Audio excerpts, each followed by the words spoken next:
like you were there's an active threat. There's a man. You've had reason to want to lock your door. You've had scary things happen. Naked man just walking around, and your immediate instinct when you enter this building after that minute, that was in the first 10 minutes, you're not like, maybe every time I go near this house, I should lock my door. Like, this is not the house for me. Yeah. This is not it. I have to go. Honestly, my mental health is already on like a thread.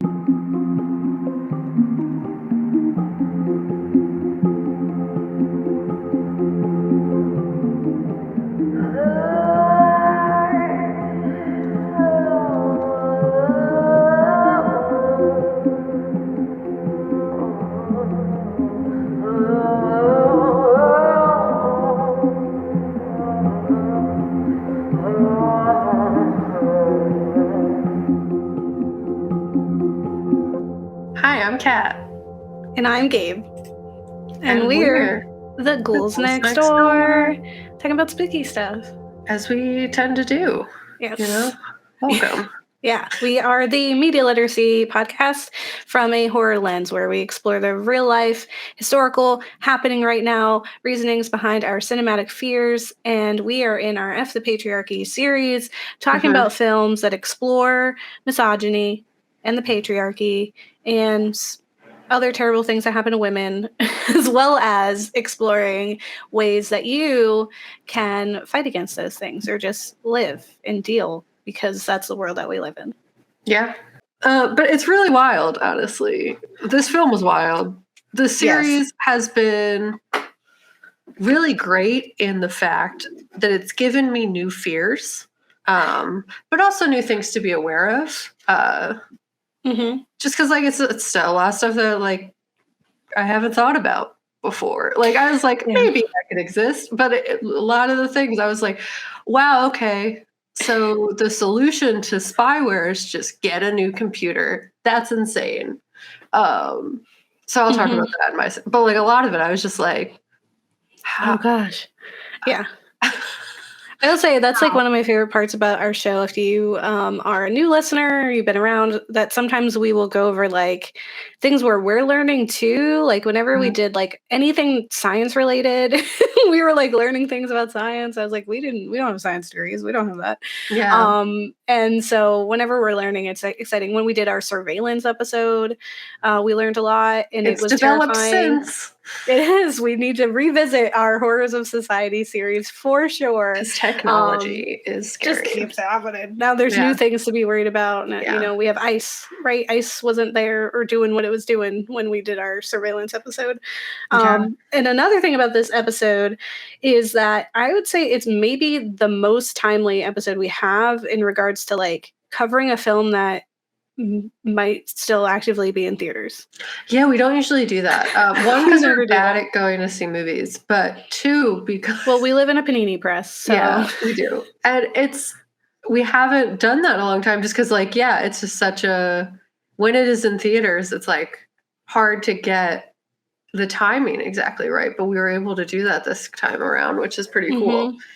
Yeah, we try to keep up with, like, you know, if there's a lot being said about something, sometimes we pivot and we'll like cover it, but this is like the first time where it was like we're grabbing something that's so fresh, like we had to go to the theater to see it, to be able to talk about it like on our show, and that never happens.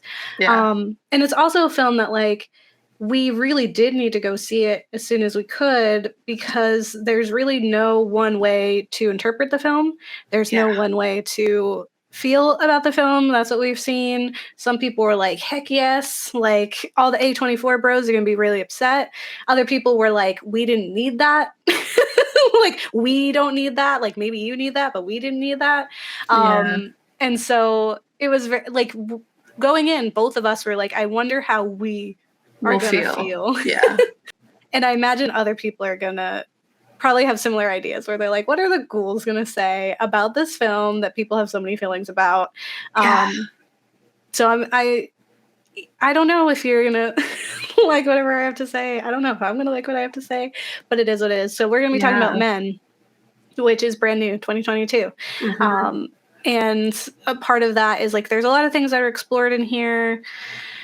Not entirely sure all the things that are explored. We're probably not going to cover all that, but for a cat section, we're going to talk more about relationship abuse and other signs of abuse, just because that is a big part of this film and actually kind of underplayed. It's just like one of many. It gets overshadowed a lot too by just how weird this film was. And it gave me similar energy to like what a lot of people were saying about Black Christmas, whereas like when you make it this fantastical kind of supernatural thing, which I get, it's like a horror film, so that happens a lot. Like you can't just be like, let's just show violence, like that would be worse. And I agree with that. But like this was just so weird that for me, it took me entirely out of it. I was like, I don't even know what's happening. To have feelings. And I felt like, like the relationship abuse got like kind of like pushed under the weird because you were just so baffled by what was taking place that you didn't have any next steps. You're just like, okay. That was sad for her. I don't know what to feel. I'm so confused. I can't even like be upset about things that I should be upset about. And it's like, magical realism has a really great place in horror, like we've seen with Tigers Are Not Afraid or La Llorona. Like those are films where you're using that fantastical element to express these traumas or to have some kind of cathartic release. And like with Black Christmas, it kind of felt really sloppy, and with this it's like it just really compounded. Like there's just a lot, and it became this like very, like I think it oversaturated itself, and so it became this like muted instead piece where it's just like, yes, all men, what are we saying here? And I mean, I think there's a way to do it where the magical realism is like a tool used by the protagonist. It's different when the magical realism is the villain. At least that's kind of how I interpreted like what makes this film and Black Christmas different than something like Tigers Are Not Afraid, because that was used as like a coping mechanism where like this was like you're fighting monsters. Or are you? Like, you're not reliable either, which doesn't help. So it doesn't help us believe you or care that any of this is real or what you're experiencing is real. Like, what is this? Because it's one thing if it's like a tool or like the coping mechanism or like even just a way to like add a layer. But when it's the villain, that's where you're like, well, then what are we fighting? Because the real horrors aren't supernatural. They're very real, and they're ingrained into our society, and they're structural and systemic, and it's harder to fight them when it's not even just the paint them as make-believe. And I mean, you might end up like I did at the end of this film, feeling very much like, well, we watched it. Well, look at us too. That's what the world is. But let's dive in, because I've got a lot to say. I don't know if it's going to be anything different from what you're hearing other places. I will say that a big part of this film is that it was intended to be interpreted. I think a big thing is that even before it was made, like, or before it came out and like people would watch it, it was getting like a lot of attention, and people already were forming their opinions about it based on the trailer and the title, similar to what we got with like The Hunt, which I think is important to it as well, because it's like people are already upset. They're like, you can't make a horror movie about men so blatant. You got to be subtle about it so that they're tricked into thinking it. Which I was like, maybe I'll share it, but I have my alternate poster for what this film could be. It's essentially that it'd be called Ugh, Men. That's what I'm saying all the time. Again, we're not misandrous. There are some men we like. But it's institutional, okay? There's different. You have to recognize it's a systemic issue, not an individual issue. But when individuals do nothing, it only makes the system stronger. Said what we said. Mic drop. All right, let's get into it. So, we watch Men, as I said. It is from 2022, and it is about a young woman goes on a solo vacation to the English countryside following the death of her ex-husband, and is directed by Alex Garland, who did Ex Machina and Annihilation. One of those we covered pretty recently, Annihilation. I liked it. in a different way than I like the book, and you know that because you listened to our episode about it. I liked both of those films a lot, so that's sad now. I didn't know that until now. I told you a bunch, but it's okay. I know your memory. But I will say, because of those other films and because of my expectations of Alex Garland, I was waiting up until like the credits. Like I was like, is there an end credit scene? Because I am used to at least some semblance of resolution, and there wasn't that. And I was waiting for this big explanation of like what I'm supposed to get from this, and that wasn't there. And that turns out was intentional.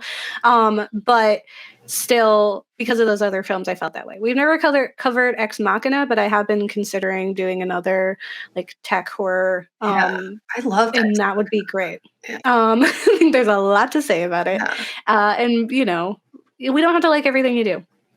But let's talk about this film. So let me give you a brief overview of what happens, and then I try to parcel out things that I wanted to elaborate on. So bear with me. There will be spoilers, but I will give a sufficient spoiler warning, and I will make sure to link it in the our show notes. If you're watching on YouTube and anywhere, I'll make sure it says like, here's where spoilers start, and then I'll also indicate where cat section starts, so you can just skip ahead to cat section. So if you intend to watch it, but if you don't intend to watch it because you're like, people told me don't do that, totally fair. Listen to us instead. And that's all I gotta say. So what is this about? So Harper, our protagonist, seeks refuge in a tiny hideaway town to escape a recent tragedy because her ex-husband has died, and it is complicated. It's uncertain whether he killed himself, but having bore witness to his death, Harper has a lot to work through. Although it does feel very background to what this overarching idea is supposed to be. And this beautiful country house should be the perfect place for her to find herself again. And she arrives and spots a blossoming apple tree. She immediately grabs a fresh apple. Hello, biblical allegory. And she meets the landlord of this gorgeous house, Jeff. And he is a typical nice guy. And he is stumbling over his words and working to overcompensate for his mundanity. He chastises her for eating the apple. We mustn't do that. Forbidden fruit. Very heavy-handed. Biblical allegory, to the point where I was like, it's not a biblical allegory now. I was like, that's too in their face. I don't believe that that's what their intention is now.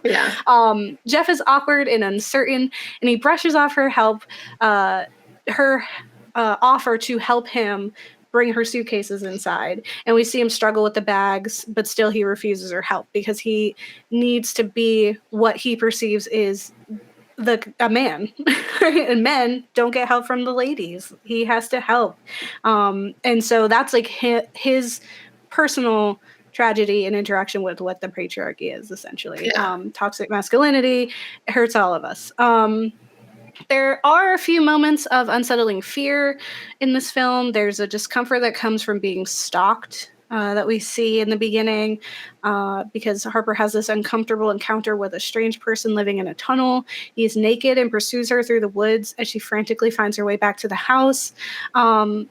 The horror was in these next moments with this man like lurking outside and having this woman so utterly alone and vulnerable in this unknown place with a nude man wandering around outside was really upsetting. And that part really was genuine horror for me and was substantive. It was like just exploring this was enough. And then like on the side, we could talk about how like she's working through her trauma.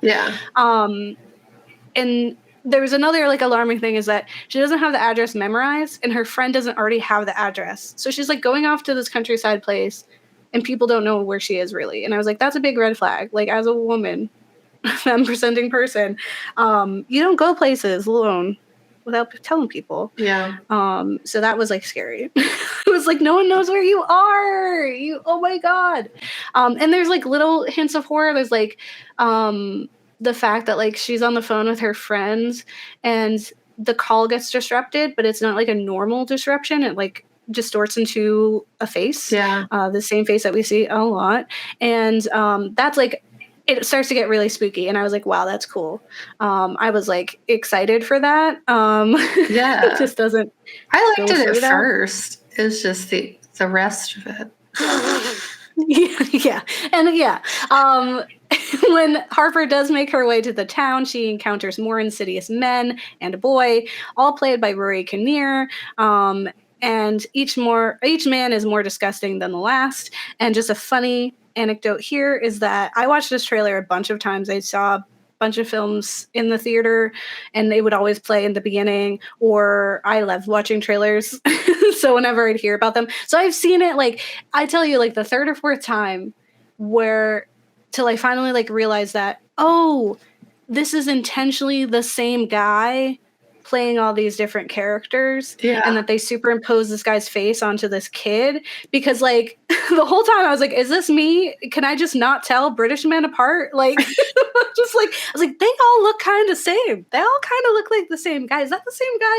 And it literally took like 3 or 4 times of watching this trailer, the same one, before I was like, that's it is the same that's guy. You did that. Yeah. You did that. That's okay. This is not me. This is not me. I didn't do it. Yeah. I could probably tell them apart. So that was really fun for me to be like, okay. It was really the little boy. I was like, that's a weird looking little boy. It's because it's Rory Kinnear's face on there. But so that's like kind of the unsettling, and that's like the start, right? Yeah. So she's got a bit of a home invasion situation happening with this creeper, and then all the men look the same, which makes her like kind of an unreliable narrator, because she doesn't really remark on the fact that they all look the same. Yeah. And so what is she seeing, and why is she seeing this guy? Who is he? And why does he embody what all men are? I don't know. Yeah.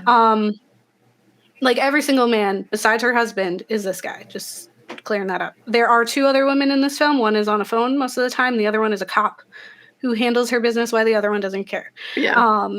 Where she goes, does she live in this town? Does she see the men who all look the same? I don't know. She doesn't matter. So the cop is gone. Anyway, there's a big part of this that's like, there's a lot of layers of like, oh, men are awful.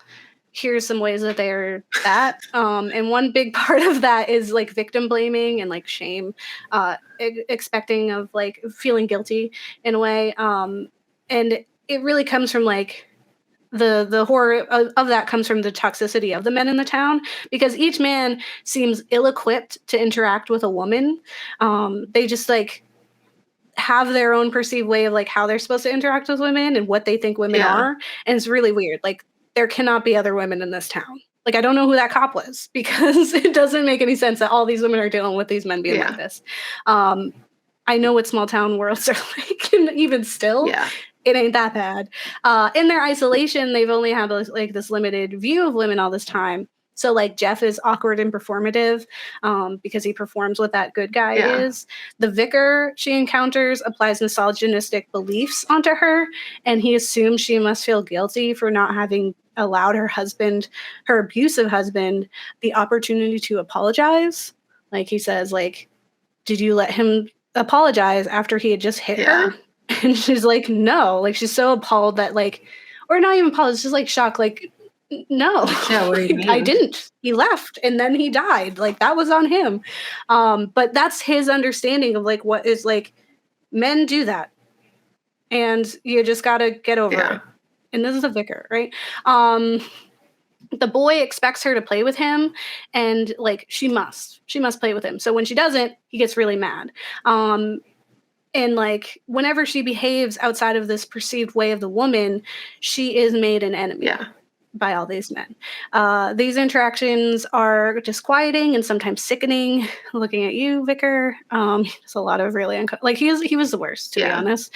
And you can circle back to the biblical allegory with him, because she's clearly not the pure woman. She needs to be cast out of paradise. But it's in these moments that I, a female viewer or femme viewer, was enraged or afraid.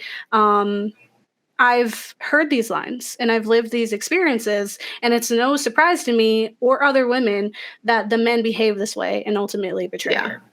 I was like, like that'd be how it is. One issue I had with this film was the lack of person that Harper was. For a film exploring the female experience and complicated relationship between genders, having an empty protagonist makes connection really difficult. you get little glimpses of who she might be, but we never really get to fully explore her. And I really wanted to know more about her relationship with her ex-husband outside of this moment that seeks to define her entirely. And that's not to find like forgiveness for him or context of like, no, we get little glimpses. She has like a history of texts. The fact that she said to her friend, he's doing this, and she said, what is he doing now? Implies that he's been like this before. We know it's the first time he's hit her, but that doesn't mean anything. Abuse happens in all kinds of ways and generally builds up to something like that. And I just felt like I wanted to know who she is, and I don't get that. I only get who she is in reaction to men the entire time. Yeah. And I know there's more to Harper and more to her life outside of that tragedy and that man specifically. And for someone who's like escaping to kind of get out of that and become not Mrs. I forget what her last name was, but just be Harper, she doesn't really get to do that. Yeah. And we spend so much time like sitting in the environment, and we're forced to see Harper through the lens of the men around her, like whether that's her ex-husband or her the men in the town, or even like her friends, like kind of tells you what she thinks she is. We never really get to see what Harper is. And it actually reminded me of William Faulkner's The Sound and the Fury, which is like this exploration and interpretation of one woman's life through the lens of every man and never her, which like kind of stuck with me. I can't stand that book because it's stream of consciousness a lot of times and I get lost in there. But it stuck with me that like these are three men who are just telling you who Katie is. Can't stand it. The other part of this, right? So like speaking of terrible men and the exploration of them, I really want to discuss the husband and why in the year of 2022, the only known confirmed death in this horror film is that of a black man. I had a problem with him being like the only overt villain. Is this man. The rest of them, they're terrible and they make us uncomfortable and they're performing what they think men are supposed to be, but like he doesn't live in this town. He lives somewhere else. So he's just evil for evil's sake. And then eventually he shows back up and that's like, what are we doing? But I really felt like that, like we've talked about this before, like you cannot put people of color in your films, especially horror, and not understand what you're doing when you do things to them. And this is Britain, so they have like their own history, their own situations. But he also had like kind of an accent, which makes me think he might be a foreigner, he might be an immigrant, which comes with its own baggage. Like that man has a lot that he's going through. And we just label him villain. He's the only death that we see, like 100% certain, because again, she's unreliable except for this situation. I just don't know why that had to be what it was. Just seems like ignorance, to be honest. And like we slowly piece together Harper's trauma throughout the film, and we learn that she is not a widow per se because she had intended to divorce her husband, and we learn that he's emotionally manipulative, like he threatens to unalive himself if she leaves him, which is incredibly abusive and manipulative, and she kind of calls him out for that. She's like, that's why I'm leaving. And he's just an easy villain immediately. And I think that's terribly complicated because are we meant to hate him? Are we meant to hate any of these men? Because I'm kind of like brought back to what we were saying in Black Christmas 2019, where we kind of like the supernatural elements to it and the absurdity of it kind of gave them like a blanket, like, it's okay, they're victims too. This kind of felt like that because the way that these men perform are really like absurd and over the top, where you're like, are you telling me that they're just victims of society too? like should we just file this under nature? Like, what are we doing? A discussion on slate.com titled Men Ending, 3 critics attempt to explain the 2022 movie's twist. One of the critics explained, He uses his capacity for violence, speaking of the husband, against a woman who's made him feel emotionally vulnerable, and then he just does this non-gendered, hateful thing, which is threatening to take his own life as a purely manipulative gesture. And he's Black, and he's depicted as possibly an immigrant because of his accent, so he's socially vulnerable in these other ways. And I'm not saying that's not interesting. I'm not saying it doesn't happen. I'm just saying that's gestured but not explored. So you're left with this person who inflicts this grotesque set of traumas on the woman he supposedly loves, haunting the entire film, even though he's socially vulnerable too. It doesn't feel sympathetic. It just feels unresolved. And boy, does it ever. Yeah. Because not only does he die, but his body is shown brutalized and horrific. Yeah. Are we meant, what, like, while I was watching this, I was just thinking, like, what are we meant to feel in that moment? And later, when this brutality is re-explored, it delivers even more questions. And the biggest being, why? Yeah. Like, why? What are you doing to us? Yeah. Well, that was like a big issue I had, because it's just like, we don't need to be doing that. Yeah, no, I mean, it's very real. And also, like, considering the history of like white woman victimhood, to have that be the dynamic is dangerous, because it's not going to leave the viewer in a positive space, and that's just like messed up to do that to this man. It also is messed up for Harper too, because she's been labeled this unreliable narrator, and the fact that like she sees this man with the same face and what she goes through. So it's like, are we even to believe what happened with him?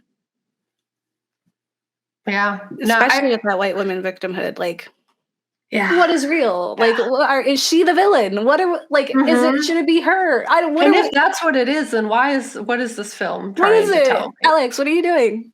What Alex, what is the message? And if that's the message, even like in and of its piloting it as like a feminist film, that's dangerous too. Then, if that was the message, like if that's the message we're supposed to take away, that she's the villain, actually, then like, yeah, that's okay. It's okay. Alex, what are you doing? Okay. Okay. Let me step to the side for a second and explore something else. Because this is also folk horror. So there's like little bits of like folk tales in it. And I might take this out, but when I was watching this, I was thinking like folk horror really is like white people being like, we got culture too. And like, okay, hun. Like Midsommar. Looking at you. Or the one with the bees that we never covered. Should cover that. That's fun. Anyway, throughout the film, there is a statue or figure that seems to allude to some meaning. Seems to allude. Couldn't, maybe could be just there. On one side, there's the face of a man with leaves growing out of him, like his face becomes leaves.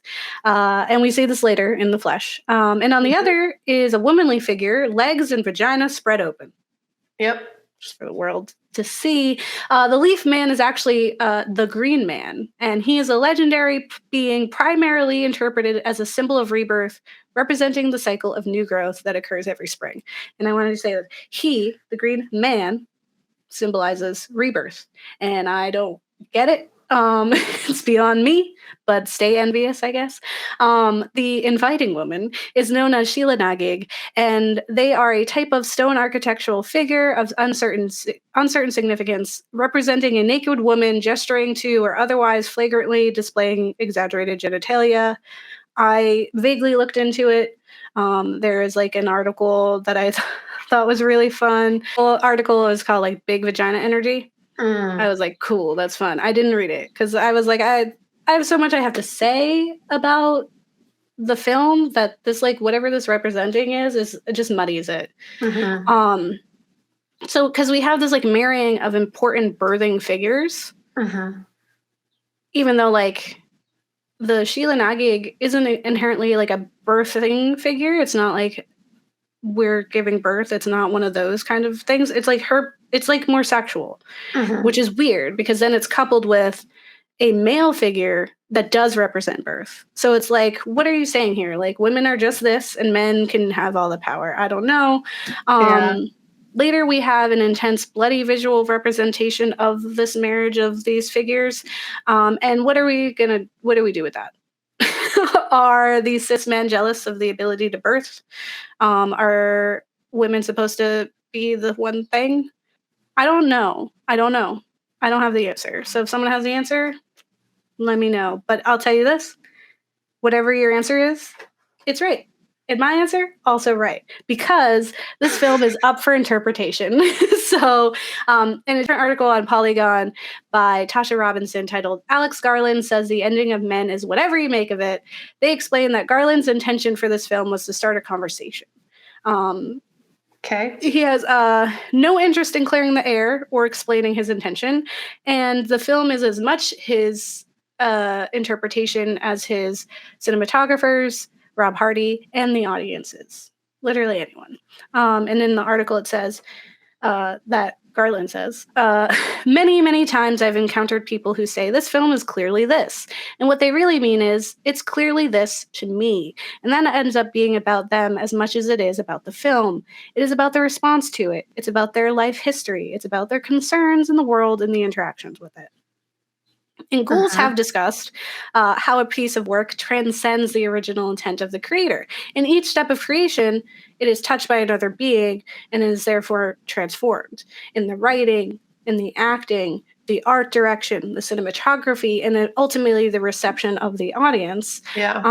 And Garland has said in the film's press notes, this film leans very hard into the idea that a story is a 50-50 split between the storytellers and the story receivers. More than any film I've worked on, this one was anticipating an audience would join the conversation. And do I agree with Garland's Rorschach test approach? Not entirely. And I do feel it helps to know the artist's intent, and sometimes the lack of input can come off pretentious and sloppy. It kind of feels like you had this idea, but you don't know what it means. So you're giving us homework. Yeah. And maybe, like, because maybe Garland doesn't even know their true intent, right? Which only really, like, for me, begs the question, who else can we let find their vibe while filming? Like, who else can we let just, like, do that, figure it out as they go? Yeah. Like, to just give people the opportunity to do that and not ask so much of them in return. Like, we're just letting, because he has, like, his record, right? So we think, you made Ex Machina, you made Annihilation, you can do whatever you want now. Can we just do that all the time for anybody? Like, perhaps A24 should allow space for a woman or non-binary or just other than white man director to make their own men. Yeah. Do it, please. And figure it out as they go. I think that's great. Now, time for spoilers. So you could go watch the film. It is and was in theaters. I don't know if it's still there.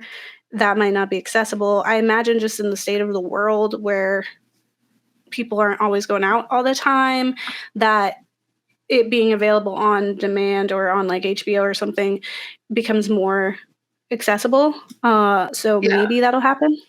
I need all films to do that. I still feel I'm still mad that I had to leave my house. Like, I would pay $20 or whatever the heck movies cost to watch stuff in my house. And they should allow that as an option. Like, if the whole thing is actually like, we're worried about money, then charge the comparable amount at home and then just give it to those people as if you went in person. I would pay for it. Yeah. It makes me mad that they don't offer that as an option. It's also like one of those artistic things too, because it's like what the Dune director was like. If you watch it on your TV at home, it's like riding a motorboat in your bathtub. I quote that all the time because I think that's stupid. That is really stupid. I went back to my face so you could see how stupid I thought that sentence was. Well, first of all, talk about ableism. Yeah. Like, first of all, we're in the middle of Panini Press. There's a pandemic out there. It is saying, like, literally as long as dangerous. you have the ability to leave, like, some people can't, and maybe they would enjoy your film on their TV. Maybe their TV is big. Maybe your film should be good enough that it could be viewed anyway. Yeah. I think that's true. Ableism. Continue. All right, let's talk about the spoilers. So, like I said, go watch it, or watch this and then watch it. Maybe that'll help you it won't help you make sense of it, but maybe you'll feel like you're watching it alongside of us, and you'll feel seen in a way that this film does not make you feel that. So the bulk of this film is quiet and unsettling, and it is always looming on beautiful foliage, and you're listening to irritable, confused men. And that's like most of this film. And there are parts where I was like, this is kind of decent. There's other parts where I was like, I'm falling asleep. Because it's like, it is an art house film. And I remember, Kat, when we left the theater, you're like, maybe art house is just not for me, which is allowed. You're allowed to not need it. Totally okay. And also, they're allowed to exist. Yeah. We could live in a world where both of these are allowed. I am fully aware that some things are not made for me. And if anything, that's probably good. Yeah. Let them exist. I won't partake, and that's fine. Or I will partake, but then just be like, I get it, it wasn't for me. Yeah. And then not have mean opinions past that point. Yeah. More people should be like that. This wasn't made for me. Okay, cool. Let it be for somebody. Yeah. And I'm sure it is. I'm sure someone loves it, and I'm sure someone hates it. And me, I'm like, what were we doing? So here we go. Yeah. So the film is pretty fine. I would say it's okay. And then we get to like the last, 15, 20 minutes of the film, which is crazy. It's the last 15, 20 minutes when it remembers that it's a horror film. Mm-hmm. So it is very gory, and there's like body horror galore. So if you have a weak stomach, take my word and do not watch it. You can just listen to me talk about it. You can listen to other people. Just don't watch it. Or maybe watch until the last 20 minutes and leave. That's allowed too. You get about the same amount from the movie. You will. You will. So. You will. Trust me, the ending will not fix it for you. You will not be missing anything. Yeah. So in the end, after encountering far too many uncaring and judgmental men at a bar, an angry Harper rushes home. And the film takes a turn into home invasion, like hardcore. Initially, Harper reacts as any horror final girl does, and she screams, grabs a knife. She's shook, confused, upset, and a man runs at her for no reason, like full force, and you're like, no. Like, why do you keep leaving the door open? Like, you leave the house, the door is open. Why are you doing this? You're like inviting things in. Like, what are we doing? It's like any suburban person's like, I don't lock my. I'm like, you should. That's why locks exist. No warning system. Like, she does not have those things in her. The way that you didn't tell your friend. You didn't take pictures of what your landlord looks like. Like, the friend also never saw the naked man. Like, if it weren't for the cops being like, we arrested him, almost wouldn't have believed that he was real. I can't. Yeah. Leave that door open. It's like, just because it's never happened to you before does not mean it couldn't ever. Like, people should just have more preemptive. Not fear. I don't want people to just like live their lives in fear, but it's like really wild to me that it's like, just because it's never happened doesn't mean you shouldn't prepare for the fact that it could happen. Yeah. Within reason, of course. But locking your door takes 2 seconds. And like there's an active threat. There's a man. You've had reason to want to lock your door. You've had scary things happen. Naked man just walking around, and your immediate instinct when you enter this building after that minute, that was in the first 10 minutes, you're not like, maybe every time I go near this house, I should lock my door. Like, this is not the house for me. Yeah. This is not it. I have to go. Honestly, my mental health is already on like a thread. I would have immediately left. Man brings my bags in, I get weird vibe. I'm like, I'm going to go. Yeah, like, I tell you what, if I get Airbnb, and the person who's like bringing me in there, like, there are too many horror stories of them putting cameras in places. Like, if I'm getting a bad vibe from you, I'm not going in there. I'm sorry. Listen, this actually isn't going to work. Like, you got to trust your instinct. You got to trust your gut. Yeah. And it's hard when you've been gaslit your whole life too. So I get that. But also. And you have to be nice. Like, girls have to be nice. There has to be a minute where fight or flight activates. And that's when a man is running at you. Anyway, Harper. Like, that's another thing where it's like, is this real? Is this real? Because she's not reacting the way that people react when things are happening. So that guy runs at her. She kind of closed the door. The key is really long and stupid. Whatever. A young boy breaks into her home, and he like mimics like lewd humping with a dead bird with a woman mask on. Like, it's an entire time. Yeah. There's an attempt at breaking in that results in Harper stabbing the arm of the assailant, who then pulls in this like incredibly excruciating long sequence, pulls his arm back, resulting in his arm being cut in half. Yeah. Like, it's in half. And it's still there. Like, it's not bleeding a bunch. Yeah. It's like it's a fictional way that would happen. Like, he's just, but later, each iteration of this, like, of the men in the town sport the same injury. Yep. So we're led to believe that is the same man. Yep. What is the town? We see each of them as they find themselves in her home. And Harper is more or less unamused. She's still shook, but she's like kind of in a state of shock by the events unfolding. Like, she's just like, this is absurd. Oh, you now? Like, there's a lot. Like, when the vicar corners her in the bathroom and he, like, superimposes his lustful, like, disgusting desires upon her, like, he's blaming her for his thoughts. Like, it's her fault for existing as a woman and wearing clothes. And it is her fault that he is wrestling with his own evil because he's not supposed to. He's a man of God. He's supposed to be fine. And it's her existence is ruining that. And it is her fault. Just like it was her fault that her husband died. Like, all these things. Like, it's you. Like, this is what I was told the world was supposed to be, and you're not doing that. Eventually, our friend Jeff comes to help, and he shares a too personal story of his dad emasculating him, and then he sets off to redeem himself, painting himself a knight in shining armor.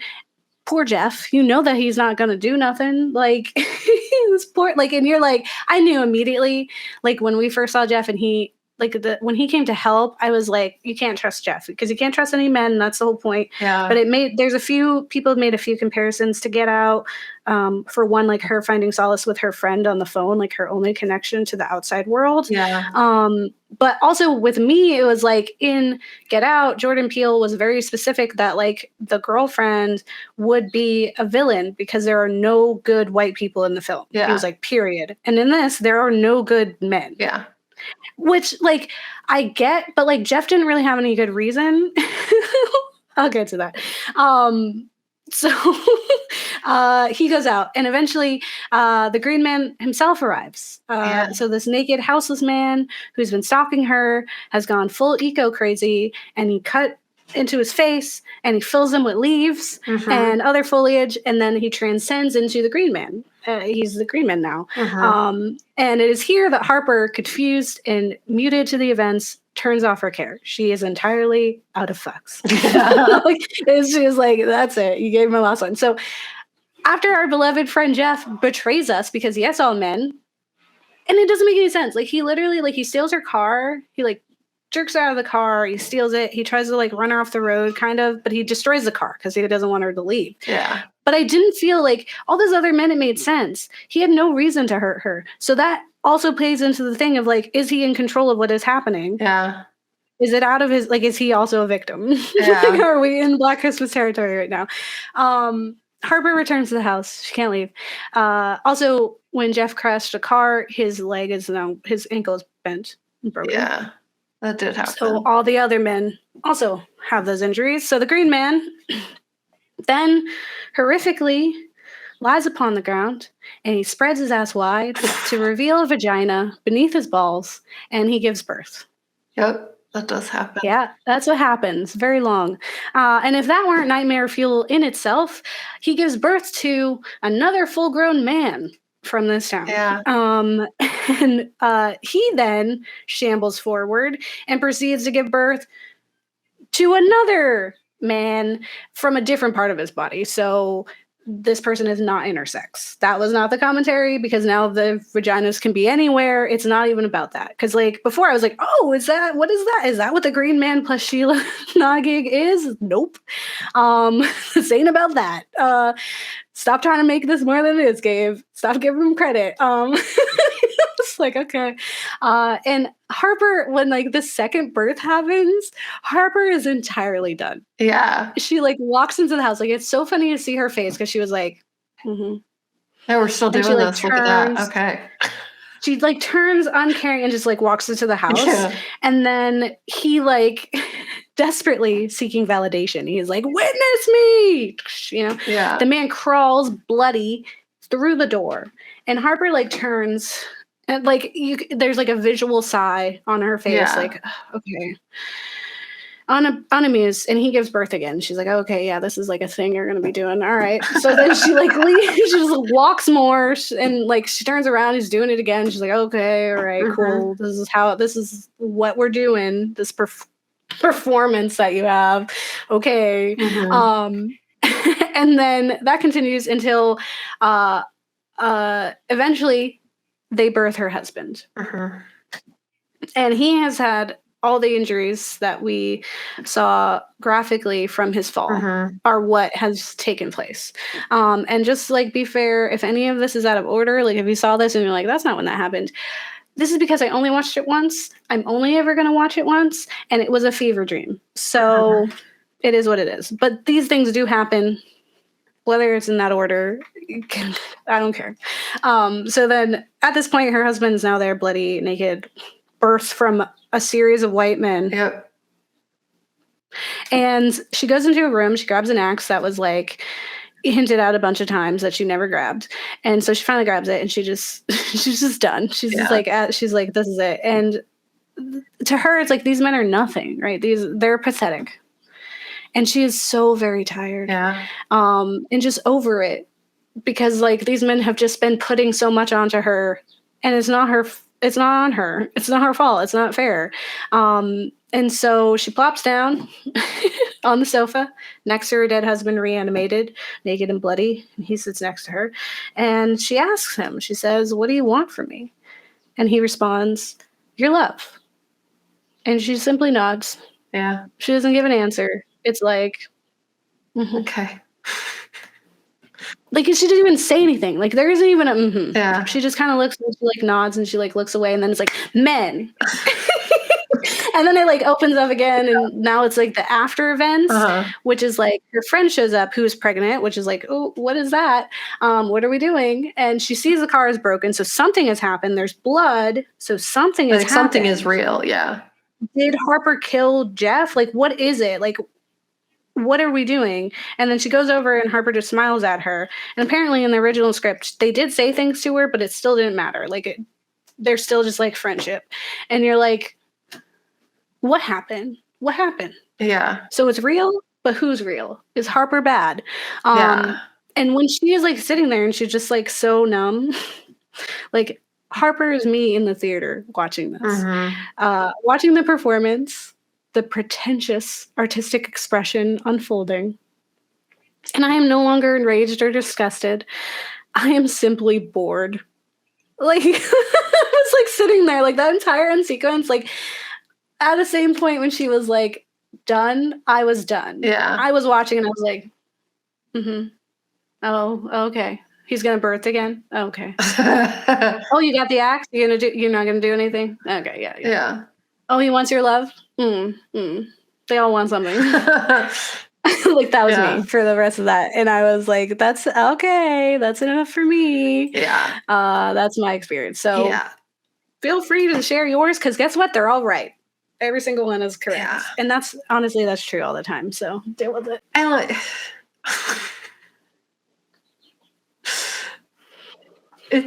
this film was interesting.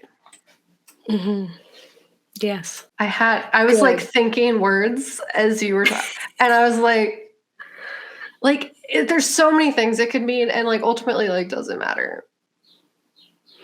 Not really. It exists. It exists. Like it was a dream. World, it was and a dream. You watched it. And we watched it. Why can't we do that? Yeah. I have lots of dreams. I can make so many films. Give me the money, A24. Yeah, and it's like, okay, I get like the end, you're like, cool, yeah, no, I'm tired too of just like men existing in this way in the real world. And existing upon me. Look at like, me be sad. And you're like, okay. I don't know. And you're just look like, what you did. You did it to me. Oh, did I? Did I do that to you? Okay. Yeah, and I mean, this is not to say men can't be abused too. I'm just saying that like this film specifically made me feel collectively like, like obviously we're all desensitized to this because people being awful is just all the time in this dramatic performance of awfulness, just on repeat forever. And I'm also tired. So I'm sitting there with the axe like, I could murder, but I also could just it's like generation after generation of same terrible people. We keep saying like, oh, once the boomers are dead or whatever. It's like, that's not how that works. Like people are being raised to be the same things. They're still here. They're still going to be here. You don't think there's Gen Zs out there who believe the same things? Yeah. Who got me tread on me on their car and the ironic Punisher sticker with the blue line? Which you don't get it. Like, Punisher doesn't like the police. Figure it out. Yeah. Lots of just, so many humans just exist. And period. Are here and they're doing stuff. And we just also have to live here along with them. Yeah. It's true. All right, I forgot about a lot of the film, and then you were talking about it. I was like, oh yeah. That I did witness that happened. But I'm so sorry. I'm gonna leave that there. And say for today's episode, the resources are going to be centered around domestic abuse because that's what happened in this movie, even though it was like they wanted you to forget. But for this reason, I will say the title of my section is not going to say that that's what I'm talking about because in response to the really terrifying things I read on the internet about spyware and just like being able to see what stuff is in general, that it's actually dangerous to include that in your title because then if anybody who actually wants those resources finds that, it's in their browser history and then can be used against them as a reason for violence. So I'm just putting that out there. I learned a lot about the internet that's terrifying, and specifically in relevancy to abuse. But I'm also just not going to say much more about the film because it was a lot. It was doing so much, and I don't know if it did a good job. And I guess no one really knows. But when you get to the end, since you're not really sure what you watched or what it's trying to tell you, my goal for today is that you don't leave our episode feeling that way. That you feel like I have new information of things that I can do something with. So the bulk of the information. Thanks, man. The bulk of the information I'll be conveying is from the National Domestic Violence Hotline. You can reach their services online at thehotline.org, which I believe they call it the hotline.org for the exact same reason that I listed above. And they also list active ways you can like click out of the website in case you're worried that someone is tracking your browser history. But they can also be reached at a phone number of 1-800-799-SAFE. Which is 7233. So 1-800-799-7233. You can also text their services by texting 88788 and texting the word START. A big piece of recognizing whether or not these resources may be useful to you is through learning about the different kinds of ways that abuse takes place and recognizing that abuse is way more than just physical. Another really important thing is that anyone can be impacted by domestic abuse and abuse in general. Just because you think it will never happen to you doesn't mean that learning this stuff isn't useful to you. It could one day save your life. So why not learn a little bit? Why not lock your doors when you leave your house? Yeah. It takes 2 seconds. Well, it'll probably take like 30 minutes, but whatever. Like it takes a few minutes, learn about some stuff. And then if it helps you, awesome. And if it doesn't, maybe now if someone comes to you for support, you have information that you can share. You can share this video. Exactly. Or you can just have this in your brain and then share it also. Mm-hmm. But essentially recognizing the signs of possessive and controlling behaviors is something that this website outlines. They really go on to say like many abusive relationships don't start that way. It's kind of like testing boundaries. And the smaller behaviors stack until you're in a situation you don't want to be in, until you're in a situation where you are no longer safe. And apparently, in fact, many abusive relationships can start out appearing very positive and loving. In the early stages, many abusive people present themselves as ideal partners. It's kind of like that crab or lobster analogy, in that you start in a nice, comfy pool of water that's very pleasant. And then slowly it starts to boil and you don't realize you're being cooked alive until it's too late. So the National Domestic Violence Hotline makes a point of highlighting that every relationship is different and domestic violence doesn't always look the same. Most, but not all, start with the abusive partner trying to establish some variety of trying to gain control over their partner using different methods slowly over time. And there's also like a lot of like cultural context that is different, of course, all humans. So like relationships can look different for everybody. And just because one person perceives something as abuse, that doesn't necessarily mean it is 100% abuse. There are like differences across the board. There are certain things that are unequivocally, like you cannot deny that they are abuse, but there's some things that there's layers to it. So like when you're trying to recognize abusive behavior, like love bombing is considered that, where you're like really affectionate and emotional up front. But that's also, there's like layers to that too, because there are just different kinds of relationships that do genuinely develop that way. And everything isn't always a red flag. It's just, you should be aware of what red flags are so that you are preparing yourself in the eventuality that that could take place. And if it isn't a red flag and you find out you're just in a nice, wonderful relationship, fantastic. That's what I want for literally all humans.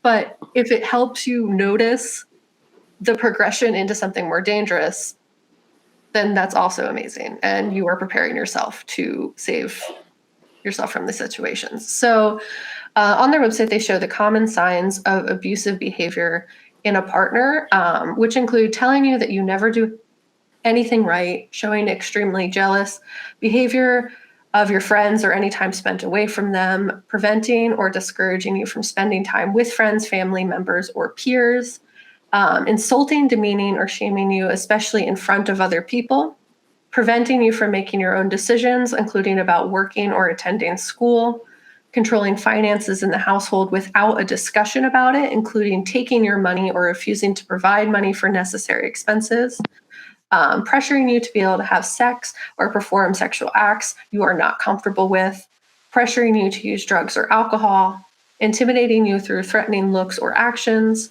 insulting you, your parenting, or threatening to harm or take away your children or pets, intimidating you with weapons like guns, knives, bats, or mace, or destroying your belongings inside the home. That is not all of them. I also am going to outline all the different kinds of abuse. I'm not going to list every single thing, but hopefully when you can pause in these sections when the words are on screen. But to give you like a general definition, domestic violence is often called different things, so dating abuse, relationship abuse, there's lots of different words for it, but it is a pattern of behaviors used by one partner to maintain power and control over another partner in an intimate relationship. As I said before, domestic violence is not something that discriminates. Anyone can experience this from any economic level, education level, race, age, gender, sexuality, religion.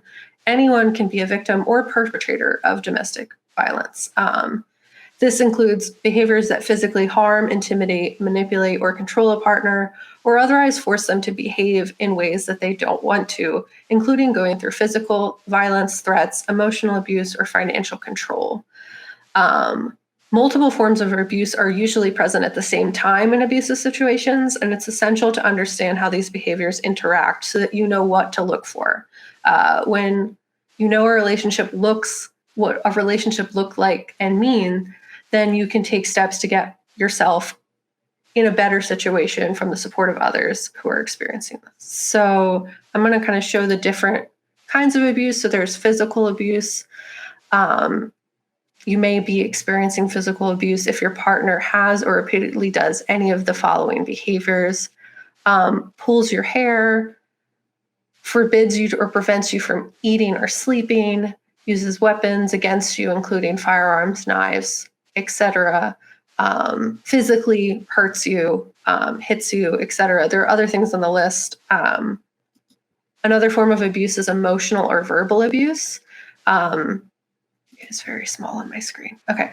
This exists in calling you names, insulting you, or constantly criticizing you, gaslighting you, and making you feel like, the things that are happening aren't real, threatening you in front of your children or family with or without weapons, damaging your belongings, blaming you for their abusive behaviors, accusing you of cheating or cheating themselves and blaming you for their actions, and other things. Another version of abuse is sexual abuse. This one is more obvious, and you may be experiencing sexual abuse if your partner has repeatedly done any of the following: forces you to dress in a sexual way that you are uncomfortable with, insults you in sexual ways or calls you explicit names, force or manipulate you into having sex or performing sexual acts, especially when you are sick, tired, or physically injured from their abuse, or just like in life.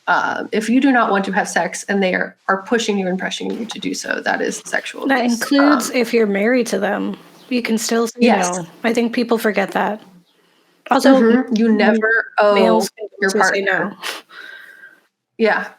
You never owe your partner sex. If you do not want to have sex, you should not be having it, and no one should be forcing you to do so. There's also sexual coercion. Examples of sexually coercive behavior include implying that you owe them something sexual in exchange for previous actions, gifts, or consent, giving you drugs or alcohol to loosen up your inhibitions, using your relationship status as leverage, including by demanding sex as a way to prove your love or by threatening to cheat or leave, reacting with sadness, anger, or resentment if you do say no or don't immediately agree to something, or trying to normalize their sexual demands by saying that they need it, or if they continue to pressure you after you say no by either intimidating you or making you fear for what will happen if you say no. That happens, like that is a very common one. Coercion is something that happens fairly often and people don't always recognize that as abuse. So that's an important one to know. Reproductive coercion. So an example of reproductive coercion is refusing to use a condom or other types of birth control, breaking or removing a condom before or during sex, or refusing to pull out, lying about methods of birth control, i.e., either saying you're on the pill or saying you have a vasectomy and you don't, removing birth control methods like rings, IUDs, contraceptive packages, or sabotaging methods of contraceptive by poking holes in condoms or otherwise tampering with pills. Withholding money to purchase birth control, monitoring your menstrual cycles to inform their abuse, forcing pregnancy, forcing you to get an abortion, or preventing you from getting one, among other things. This is what Daphne and Bridgerton did to the Duke, and why people need to talk about how that was abuse. I was like, she is bad. She is evil. That was coercion. She tricked him. He did not want children. That is a trick. It's not a heroic thing. She's gross. She's a predator. Yeah, no, 100%. Anyone can be a perpetrator of abuse. So financial abuse is another form.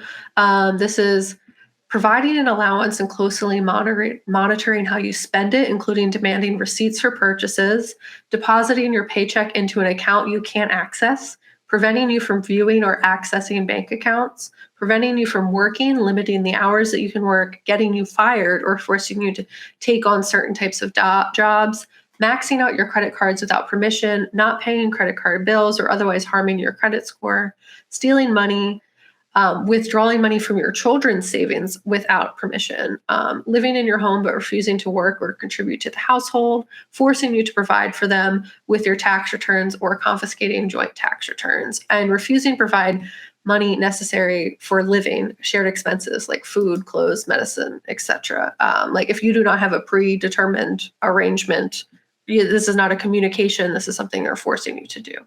Another kind is digital abuse. Examples of being digitally abusive stems from telling people who they can or can't follow or be friends with on social media, sending negative, insulting, or threatening messages or emails, using social media to track your activities, insulting or humiliating you in their posts online, including posting unflattering photos or videos, sending, requesting, or pressuring you to send unwanted, explicit photos or videos, stealing or insisting on being given your account passwords, constantly texting you or making you feel like you can't be separated from your phone for fear that that will anger them, looking through your phone or checking up on your pictures, texts, or records, using any kind of technology such as spyware or GPS in your car or phone to monitor your activities, using smart home technology, smart speakers, or security cameras to track your movements, creating fake social media profiles in your name or image, and using your phone or email to send messages to others,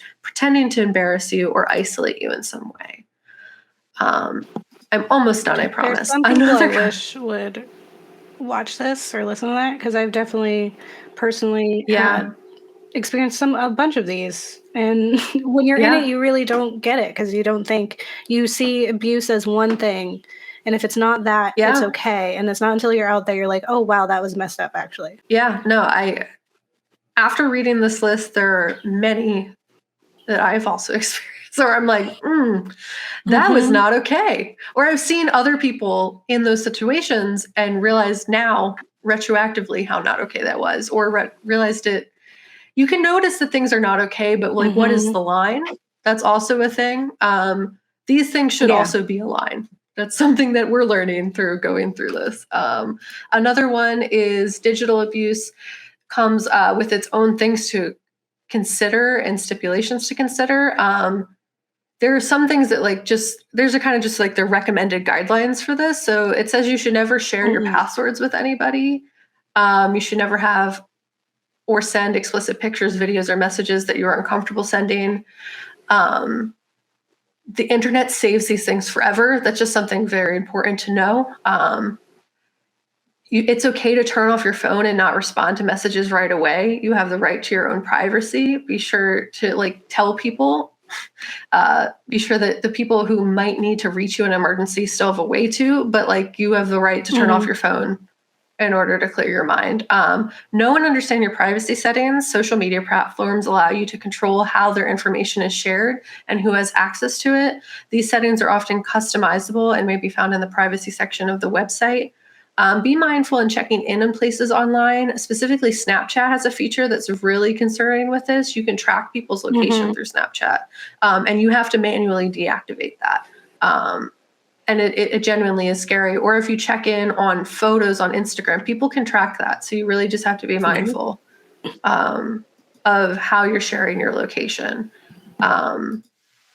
And another kind of abuse is stalking. So common examples of stalking include showing up at the home or workplace unannounced or uninvited, sending you unwanted text messages, letters, emails, and voicemails, leaving unwanted items, gifts, or flowers, calling you and hanging up repeatedly, using social media or technology to track your activities, spreading rumors about you online or in person, waiting around at places you spend time in like the hopes to see you, damaging your property, hiring a private investigator, etc.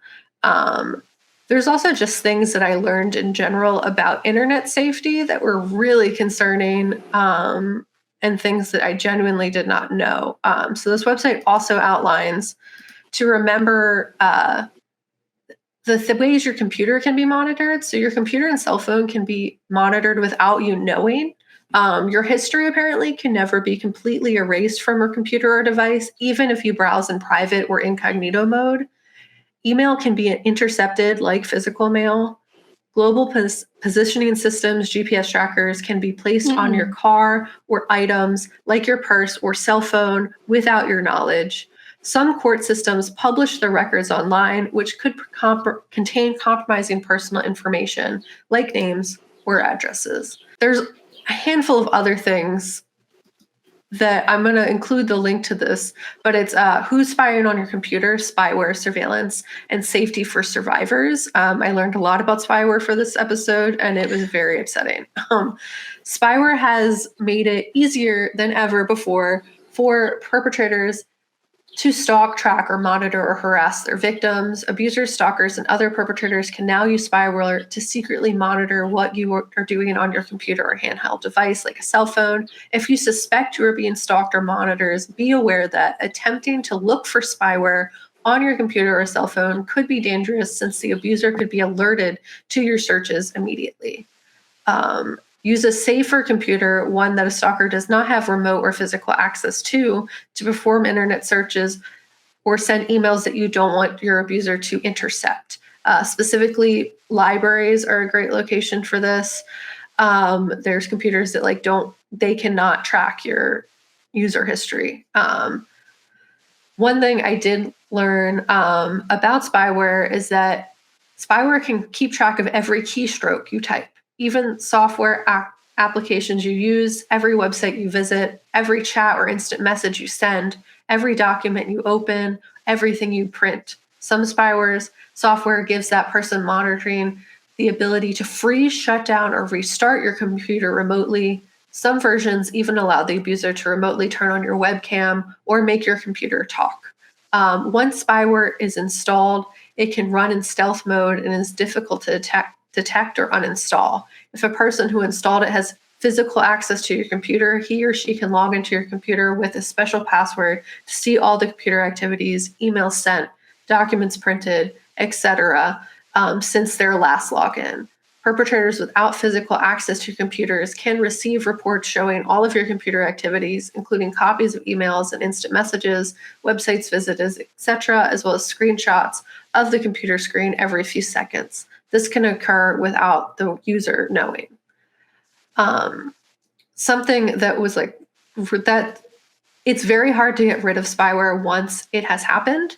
And detecting the spyware can be a dangerous thing for the person who is being abused. So it's important to recognize that if you have a gut feeling about this, it's okay to go with that gut feeling, because if the abuser catches on to the fact that you're getting smart about this, like you are aware of what's happening that could instigate violence.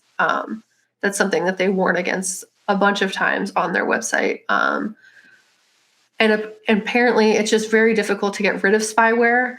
The best recommendation is to have, and this is just like behind a paywall, which is really unfortunate, but is to have like a secondary device, even if that's like you pay for the minutes kind of phone, even if it's that you have a computer somewhere outside of your house that you use, where you can send safe information. Another way to prevent these things is to start to like actively know this information now. If you are not in a situation where you were being abused, in the eventuality or possibility that you could in the future, if you just have this in your wheelhouse of tools, you are way more likely to be aware of what's happening. One, in order to prevent it, but also to like know what to do if the time comes, or know how to advise someone just you care acknowledge about that the if the world time is a comes. dangerous place. And it's like, there's lots of people who don't see the world as an awful place, and that's wonderful that they can exist that way. But also, it doesn't change the fact that it actually is an awful, and that it may be a good place right now for you, but one day it might not be, and it's good to prepare for that eventuality. I'm not trying to like be doom and gloom. I'm not trying to make people be paranoid or actively upset all the time or like feel like they're always in danger, because that in and of itself is a very intense form of stress that is not healthy. Stress is not good for your body, but it is good to like have information so that, God forbid, you end up in a situation like this, that you have information on what to do. So something that you can do if you currently are in a safe situation, or even if you are not, there's something called a safety plan that they offer on their website that I've attached screenshots for. But just to give you an idea of what a safety plan is, it's a plan that is a set of actions that can help lower your risk of being hurt by your partner.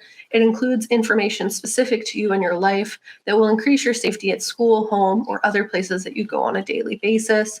To make a safety plan, there are online resources that offer interactive safety planning tools that you can print and that delete your information within 24 hours, like from the internet entirely. I also say take that with a grain of salt. That's why I kind of highly recommend doing things manually, even though it is less convenient. But essentially on this website, you can access a safety plan document that you can print for your resources. For a safety plan to work for you, the information you fill out must be honest and accurate.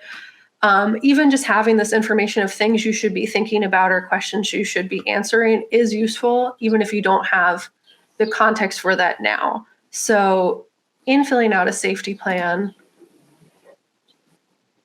there is a few steps they offer on their website.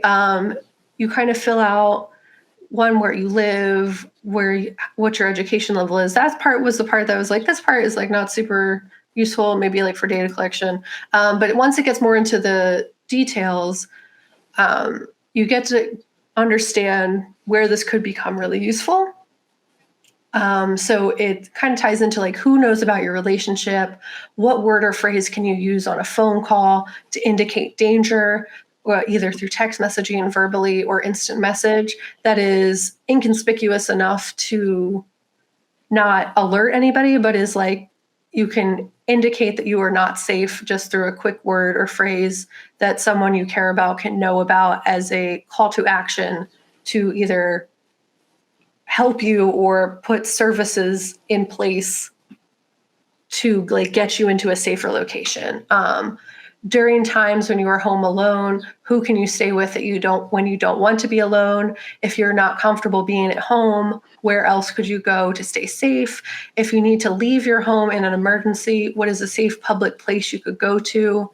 If you need to leave your house quickly, which items do you need to take with you, and how can you prepare for that eventuality? Have like a go bag, have like some of these items just always in your purse or bag or whatever you carry with you, backpack, including identification, cell phone charger, medication, cash, ATM card, house keys, change of clothes, comfortable items, baby supplies, copy of protection, restraining orders if you have those, child's birth certificates, health insurance card, or other.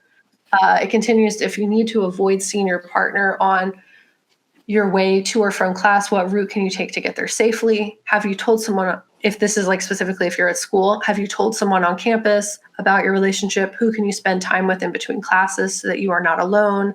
If you need to leave school immediately, who can you call or meet to pick you up? For a job, if you want to avoid seeing your partner on your way to or from work, what route can you take? Have you told someone at work about your relationship? Does your partner work at the same place? If you need to leave work immediately, who can you call to come pick you up? Technology, do you have and use a cell phone? Has your partner ever checked your outgoing calls, text messages, or browser history on your cell phone or computer? Do you use social networking sites? Has your partner ever sent you an abusive email, text, or voicemail? Have you shared passwords online accounts with your partner? Does your trusted friend or family member have access to your online accounts? Has your partner ever pretended to be you online? And have you ever sent your partner private photos of yourself? For your partner, who could you call or text to let them know where you are going with your partner? So it's like if you're going to a place in the middle of nowhere, like in the Fresh movie, who can you tell to make sure that they know your location? If you are stranded and need a ride home, who can you call to pick you up or meet you? What word or phrase can you use as a code in a phone call or text or instant message to ask a family friend to call for help without your partner knowing? And if you decide to end your relationship, where can you do it safely? Whom can you call to talk about it with afterwards? Emotional support. Does your partner say or do things that make you feel down on yourself? What are some activities that you enjoy doing? When you are feeling down, whom can you call to cheer you up? Does your partner threaten to reveal information about you in a hurtful or embarrassing way? Who could, this is for your children, who could watch your children if you are in need, if you're in an emergency? Does your children know how to call 911? What word or phrase can you have as a code between you and your children to let them know that they need to run and call for help? Where is a safe place that your children can go when you are in danger? So this is just all kind of information that you can kind of compile in your brain. Another thing that they advise is to just have somebody's number memorized, because in an emergency situation where you may be without your cell phone, maybe without your usual things, it's important to have at least one number memorized that you can call for help, whether that's an individual person or a service or what. I recommend having like a safe person. Hopefully everyone has that. If you do not, there are services that I'm going to link in the blog of like hotlines. As I said, the hotline for the website is 1-800-799-SAFE, 1-800-799-7233. And you can also text them at 88788 by texting START. But that's everything. I'm going to work on getting more resources in the blog before we actually post it. But as I said last time, if you know of resources that you think need to be out there, need to be shared, definitely comment them in our YouTube, comment them on our other random posts. Honestly, it's welcomed. Just like share them out and we'll vet them and share them on our services or platforms as well. Email us, ghouls@gmail.com. Also, for memorization, I just learned this that could be helpful. A friend of mine memorized her partner's phone number by using a song. Because, like, we don't know numbers. I don't know numbers. I couldn't tell you what my partner's number is. maybe I know the last 4 digits, but I don't even I remember know that for all of sure. my childhood phone numbers. I don't remember any of my current phone numbers. I sometimes even forget my actual like phone number because I've had so many different ones. So it might help to like have like a song or jingle, but also like maybe writing it somewhere that like you on something that you know you'll have. So like if you have a phone and you're going to bring that phone, you can always put it on a piece of paper and hide it in your case. Yeah. I've done that before. Yeah. And as I said before, like I'm going to try to get as specific as possible because abuse can look really different depending on like who you are, where you are.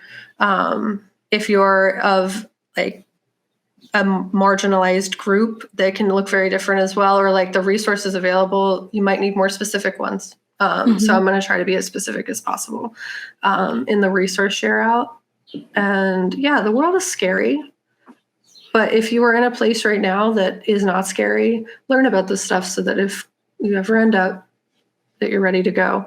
And I learned so many scary things that will help me ultimately in the possibility that either it's me or somebody I know or my future kids, if I have those, like. Yeah. It's useful. I will say one thing that occurred to me while you were listing out all the different types of abuse and what it looks like was a lot of those behaviors can sometimes be misconstrued as romantic, like romantic gestures, or like that's just them loving you, or like it's sweet for them to do some of those things, like just like random things. And I've definitely seen people who like will tell me things happen in their relationship where I'm like, that's not okay. Like you shouldn't do that.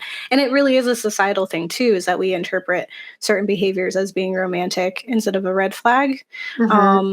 And so it delays our response to them a little bit. So it's not to say like be afraid of everyone all the time and that romantic gestures aren't romantic. And sometimes those things are really just like someone caring for you in the way that they do.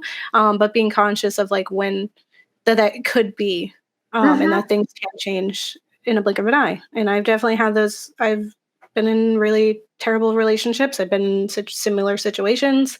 Some of them I knew when I was in there, and some of them you don't. And having those exit strategies is really important. Or being an exit strategy for someone else. So maybe it's not you, maybe you're in a good relationship, a happy relationship, but you can offer that support and knowledge for someone else who isn't. No, 100%. And it's also like a part of your healing journey is like unpacking some of that stuff. Like there are things that in the moment I did not realize were so not okay. Or like in times when I was not okay as a human, the decisions that I made that put me in situations that were not safe and border on a lot of these categories. So it's like these are things you're gonna randomly unpack when you're just like a Tuesday and you're like, wow, okay. Vivid memory. Thanks, Ghouls. Bringing back some tragedy. Yeah, but it is important to unpack that stuff and like to do so when you're ready. If you're in a space where you are currently, you need to think that a behavior was okay to not be in a horrible way, like unpack the stuff when you're ready. You know what I mean? Like you don't force yourself to traumatize yourself in unpacking the stuff until you're ready. Yeah, I mean, healing is a journey, not a destination. Like you're always doing it. It's always something you're doing.